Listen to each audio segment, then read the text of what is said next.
বলো ভাই দুনিয়াতে আখিরাতে দুনিয়াতে আখিরাতে চাও যদি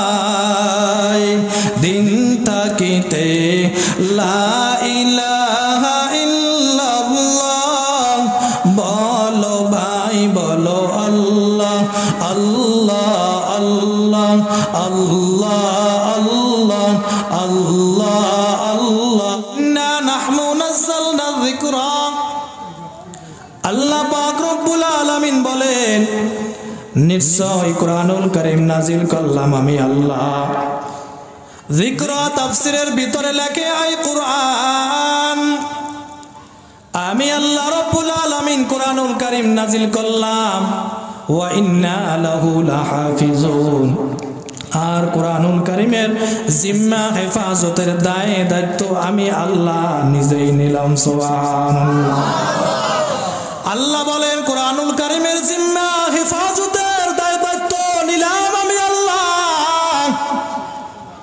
কুরআনুল কারীম নাজিল করেছে আল্লাহ হেফাজতের দায়িত্ব জিম্মা নিয়েছে আমার আল্লাহ দুনিয়ার যত বেঈমানের দল দুনিয়ার যত নাস্তিকের দল কোরআন নিয়ে কথা কয় ইসলাম নিয়ে কথা কয় মাদ্রাসা নিয়ে কথা কয় মসজিদ নিয়ে কথা কয় কুরআনুল কারীমের গান কোরআনের দাওয়াত কোনোদিন বন্ধ করতে পারবে না কারণ কোরআনের হেফাজতের জিম্মা নিয়েছে কে হে মুসলমান আল্লাহর গোলাম যুবক তাওরাত কিতাব নাজিল হয়েছে মুসা আলাইহিস সালাতু ওয়াস সালামের উপর মুসা আলাইহিস সালাতু ওয়াস সালাম দুনিয়ার ভিতরে নাই তাওরাত কিতাবও নাই জাবুর কিতাব নাজিল হয়েছে দাউদ আলাইহিস সালাতু ওয়াস সালামের উপর দাউদ আলাইহিস সালাতু ওয়াস সালাম নাই জাবুর কিতাব নাই ইনজিল নাজিল হয়েছে ঈসা আলাইহিস সালাতু ওয়াস সালামের উপর ঈসা আলাইহিস সালাতু ওয়াস সালাম নাই ইনজিল কিতাবও নাই আর কুরআনুল কারীম নাজিল হয়েছে বিশ্ব নবী মুহাম্মদুর রাসূলুল্লাহ আখিরি জামানার পয়গম্বর সাল্লাল্লাহু আলাইহি ওয়াসাল্লামের উপর মায়ার নবী আমার দুনিয়ার ভিতরে নাই সেই 1450 বছর প্রায় 1500 বছর হয়ে গেছে আজও পর্যন্ত তার কোরআন নাজিলকৃত কোরআন দুনিয়ার ভিতরে আছে আর কিয়ামত পর্যন্ত থাকবে ঠিক কিনা কারণ কোরআনের হেফাজতের দায়িত্ব জিম্মা নিয়েছে আমার আল্লাহ এরে আল্লাহর বান্দারা যত কোরআন নিয়ে ষড়যন্ত্র করো নাস্তিক বেঈমানেরা যত কোরআন নিয়ে কথা কয় যত মাদ্রাসা নিয়ে কথা কয় যত ইসলাম নিয়ে কথা কয় কারণ কোরআনের সাথে সম্পৃক্ত মাদ্রাসার সাথে কোরআনের সাথে মসজিদের সাথে সম্পৃক্ত দ্বীনের সাথে কোরআনের সাথে সম্পৃক্ত কোরআনও আছে মাদ্রাসাও থাকবে মসজিদও থাকবে কিন্তু বেঈমান নাস্তিকেরা ক্ষমতাওয়ালারা যারা বড় বড় স্লোগান দেয় এই ক্ষমতা চিরস্থায়ী থাকবে না আল্লাহর কালাম কোরআন থাকবে দ্বীন থাকবে ইসলাম থাকবে ঠিক কিনা মুসলমান আল্লাহর গোলাম আবু জাহাল উতবা সাইবা কোরআন নিয়ে ষড়যন্ত্র কম করে নাই এই কোরআনের গান বন্ধ করার জন্য ষড়যন্ত্র কম করে নাই এর মুসলমান আল্লাহর গোলাম কোরআনের ভুল বের করার জন্য চেষ্টা কম করে নাই কাফের বেঈমানেরা কোরআনের ভুল খোঁজার জন্য বের করার জন্য কত চেষ্টা করছে আরবের বড় বড় কবি সাহিত্যিক চেষ্টা কম করে নাই কিন্তু কোরআনের একটা হরফ কোরআনের একটা নক্তা পর্যন্ত ভুল বের করতে পারে না যালিকাল কিতাবু লা রাইবা ফীহি আল্লাহ পাক রব্বুল আলামিন বলেন যালিকাল কিতাব লা রাইবা ফীহি বলে কুরআনুল কারীম এমন একটা কিতাব যেই কিতাবের ভিতরে কোনো সন্দেহ নাই, সন্দেহ তো দূরের কথা, কোনো সংশয় ভুল কুরআনুল কারীমের ভিতরে নাই। দুনিয়ার লেখক যদি কোনো একটা বই লেখে, বইয়ের দেখবেন শেষ পৃষ্ঠায় লেখা দেয়, বলে আমার কোরআনে আমার এই বইয়ের ভিতরে যদি কোনো ভুল হয় আমার নাম্বার দেওয়া আছে, এই নাম্বারে ফোন করবেন, পরবর্তী সংস্করণে সংশোধন করা হবে। এরে মুসলমান আল্লাহর গোলাম, আর কোরআন এমন একটা কিতাব রে ভাই, যেই কোরআনের শুরুতেই আল্লাহ বলছেন যালিকাল কিতাবু লা রাইবা ফীহ। শুরুতেই আল্লাহ বলছে কোরআনের ভিতরে কোনো ভুল নাই, কোরআনের ভিতরে কোনো সন্দেহ নাই, কোরআনের ভিতরে কোনো সংশয় পর্যন্ত নাই।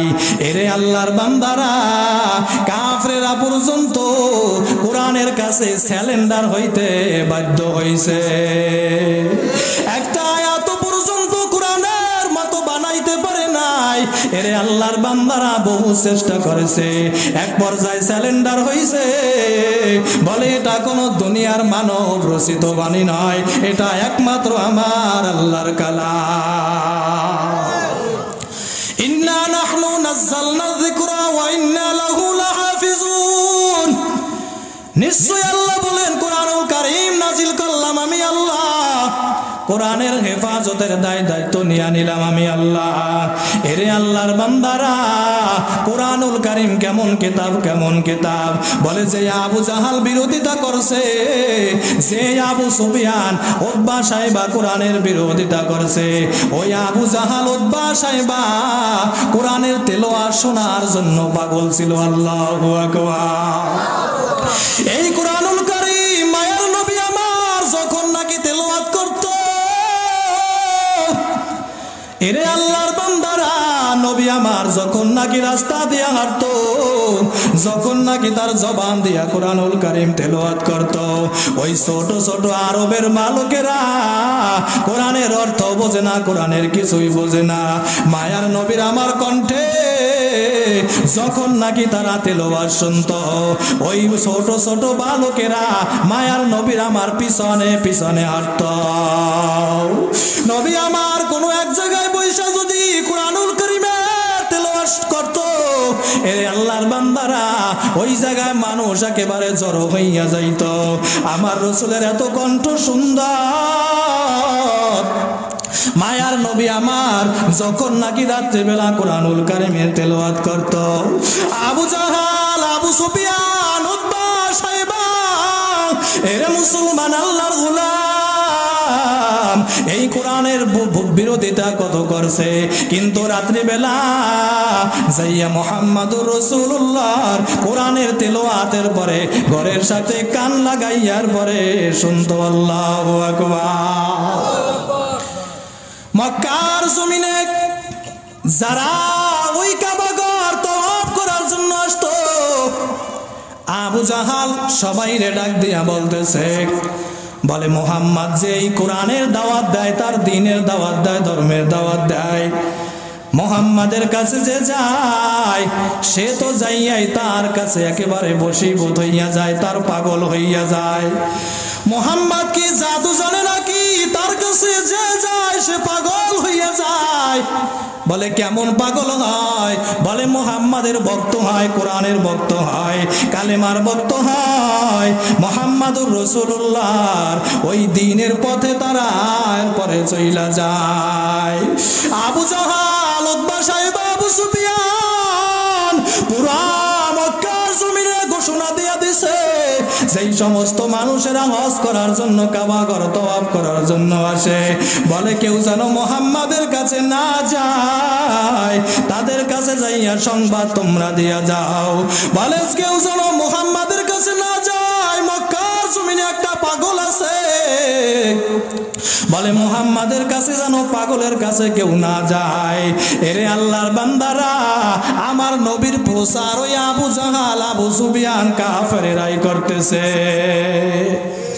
যারা তওয়াফ করার জন্য আসতেছে তারা তো কেউ আমার নবীরে চিনে না, তো কেউ আমার নবীরে কোনোদিন দেখেও নাই, তারা যাই আমার রসুলের প্রচার করতেছে আর বলছে মুহাম্মদ পাগল, মুহাম্মদ মাথা খারাপ, মুহাম্মাদের কাছে জানো কেউ যায় না। যার কাছে বলে বলে মুহাম্মদ পাগল, বড় মাথা খারাপ, যার কাছে মুহাম্মদুর রাসূলুল্লাহর কথা বলে বলে এত দূর থেকে হজ করার জন্য আসলাম, ওই তার কাছে যাইতে তো বিরোধিতা করে, নিষেধ করে। আমরা একটু তারে এক নজর দেইখা যাই। আল্লাহু আকবার। যে আমার মায়ার নবীর কাছে যায়, আমার নবীরে দেখার জন্য যায়, এরে আল্লাহর বান্দার আমার মায়ার নবীর চেহারার দিকে যখন তাকায়, আমার রসুলের চেহারার দিকে তাকাইয়া আমার রসুলের এত সুন্দর আদর্শ, আমার রসুলের এত সুন্দর চেহারা, আমার রসুলের এত সুন্দর কথাবার্তা শুনিয়া তারা বলে এই লোক তো মাথা খারাপ পাগল হইতে পারে না। যেই যায় সেই কালেমা পড়ে মুসলমান হয়ে যায়। সুবহানাল্লাহ। এরে মুসলমান আল্লাহর গোলাম, ও যুবক আমার ভাই, আবু জাহাল, উতবা, সাইবা, আবু সুফিয়ান ওই রাত্রিবেলা মায়ার নবী আমার যখন নাকি কোরআনের তেলাওয়াত করত, তারাই ছিল লিডার, তারাই আইন পাশ করছে, কেউ মুহাম্মাদের কাছে যাবা না, মুহাম্মাদের কাছে যেন কেউ যায় না, তারে নিষেধ করবা। বলে যে মুহাম্মাদের কাছে যাবে, যে তার কোরআন তেলাওয়াত শোনার জন্য যাবে, তারে বড় ধরনের শাস্তি দেওয়া হবে। কিন্তু মায়ার নবী আমার, তার কণ্ঠের ভিতরে এত তেলাওয়াতের মজা, মায়ার নবী আমার গভীর রাত্রে যখন নাকি তেলাওয়াত করা শুরু কইরা দেয়, আবু জাহাল, উতবা, সাইবা, আবু সুফিয়ান ওই মায়ার নবীর আমার তেলাওয়াত রাত্রিবেলা শুনতেছে। আল্লাহু আকবার। ফজরের আকাক মুহূর্তে যখন নাকি মুয়াজ্জিন আযান দিয়ে দিবে, বড় হয়ে গেছে এমন সময় আবু জাহাল যখন নাকি তেলাওয়াত শুইনা রওনা কইরা যাইতেছে, যাওয়ার সময় গায়ের সাথে যাইয়া টাক্কা খাইছে আবু সুফিয়ানের সাথে। দেখে আবু সুফিয়ানও কোরআন তেলাওয়াত শোনার জন্য আসছে, গায়ের ভিতরে ধাক্কা খাইলো আবু সুফিয়ানের সাথে। একটু সামনে আগাইয়াই দেখে উতবা, সাইবাও সেখানে হাজির। তারাই নিষেধ করছে মুহাম্মাদের কাছে কেউ যাবা না, তারাই নিষেধ করছে মুহাম্মাদের কোরআন তেলাওয়াত করার জন্য, শোনার জন্য কেউ যাবা না। কিন্তু তারাই যাইয়া আবার ওইখানে উপস্থিত হয়ে গেল, তারাই যাইয়া ওখানে আবার হাজির হয়ে গেল। রে ভাই, আবু সুফিয়ান বলে আবু জাহাল তুমি কেন আসছো? বলে মুহাম্মাদের তেলাওয়াত না শুনলে আমার রাত্রিবেলা চোখে ঘুম হয় না।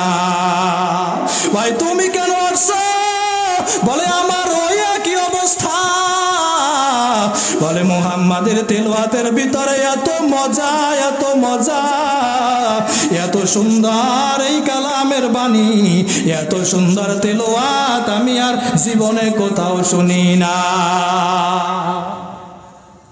মুসলমান আল্লাহর গোলাম কাবা ঘরের ভিতরে যাইয়া তাদের সংসদ ভবনে আবু জাহাল, আবু সুফিয়ান, উতবা, সাইবা তারা ওখানে সংসদ ভবনে বৈশা এরপরে পরামর্শ করতেছে, ওয়াদা করতেছে, বলে আমরাই লিডার, আমরাই মানুষরে মুহাম্মাদের কাছে যাইতে নিষেধ করি, আমরা মানুষের যাইতে তাদের কাছে বাধা দেয়। এখন যদি আমরাই যাই তাহলে কেমন দেখা যায়, আমাদের ধর্মের আর কোনো মান সম্মান থাকবে না। সবাই চার লিডারে ওয়াদা করছে আর যাবে না।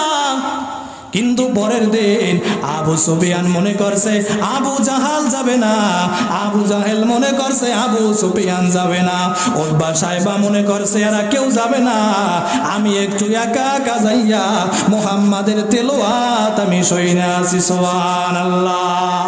ওরে চরকাওয়া নয়ন এলাকার মুসলমান, ও যুবক আমার ভাই, ওই যখন নাকি রাত্রিবেলা মায়ার নবী আমার কোরআনের তেলাওয়াত আবার শুরু কইরা দিছে, আবার ওই চারো নেতায় যাইয়া হাজির, অন্ধকারে কেউ কাউরে আর দেখে নাই।